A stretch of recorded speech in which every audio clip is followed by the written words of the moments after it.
In the heart of West Africa, where gold flowed like water and kings sat on thrones of sacred power, there rose an empire that would defy the might of the British crown not once, but 5 times. This is the untold story of the Ashanti, warriors, strategists, and kings who refused to kneel. Long before the first British soldiers set foot in their lands, the Ashanti were already a force to be reckoned with. Located in present-day Ghana, the Ashanti Empire emerged in the late 17th century under the leadership of Osei Tutu. He unified several Akan-speaking states and founded the empire around 1701. Central to the Ashanti's identity was the Golden Stool, a sacred throne believed to house the soul of the Ashanti nation. It was never to touch the ground. No king sat on it, yet it held more authority than any ruler. This stool symbolized the unity, power, and spirituality of the people.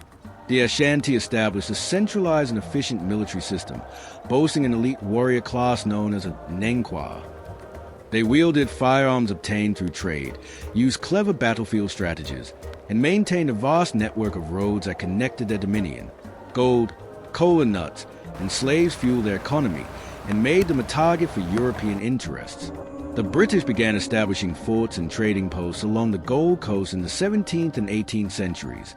While the coastal Fan states allied themselves with the British, the Ashanti, who lived inland, sought to assert dominance over the region. Tensions escalated as Britain increased its interference in regional politics and trade. The Ashanti viewed the British as meddlers disrupting their control over vassal states and trade routes. For the Ashanti, this wasn't just economic conflict, it was a fight for sovereignty. The First War began after an Ashanti expedition clashed with British forces and their Fan allies. The British, led by Governor Charles McCarthy, underestimated the Ashanti. At the Battle of Ensamenko in 1824, McCarthy's forces were decimated. McCarthy himself was killed, and his skull was allegedly used by the Ashanti as a drinking cup, a symbol of both victory and defiance. However, the war dragged on with no decisive end, eventually resulting in an uneasy truce. The British retained their coastal positions, while the Ashanti retained their autonomy inland. For decades later, unresolved tensions erupted again. The Ashanti launched a campaign into British-controlled territory, but the war ended in stalemate, largely due to disease and poor logistics on both sides. Yet again, neither side could claim full victory. This war underscored the resilience of the Ashanti. Despite lacking the industrial strength of Britain, they consistently held their ground, motivated by cultural unity and a fierce belief in their right to self-rule. By the 1870s, British ambitions had grown.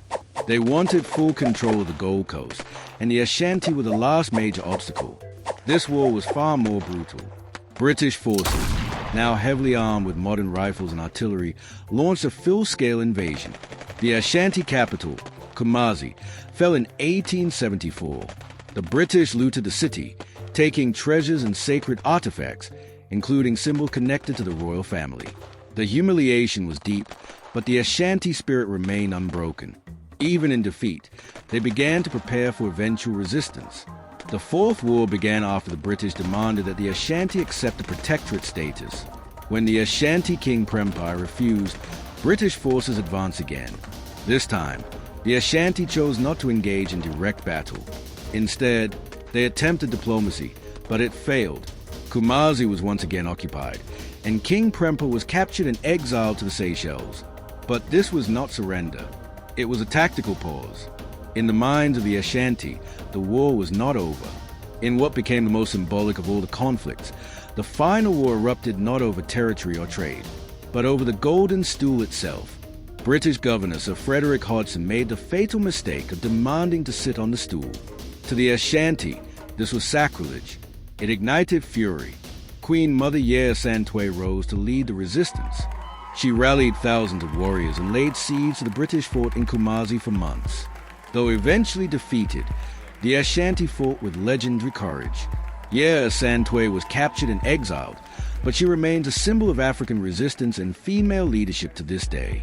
By 1901, the Ashanti Empire was formally annexed into the British colony of the Gold Coast, but they were never spiritually conquered.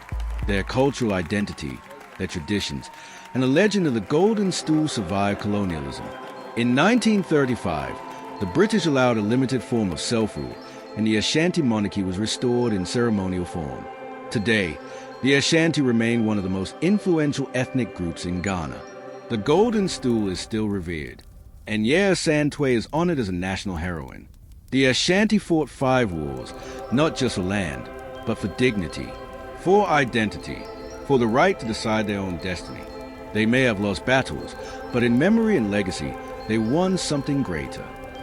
Subscribe to Whisper of the Past for more untold stories of African courage, kingdoms, and legacies the world tried to forget.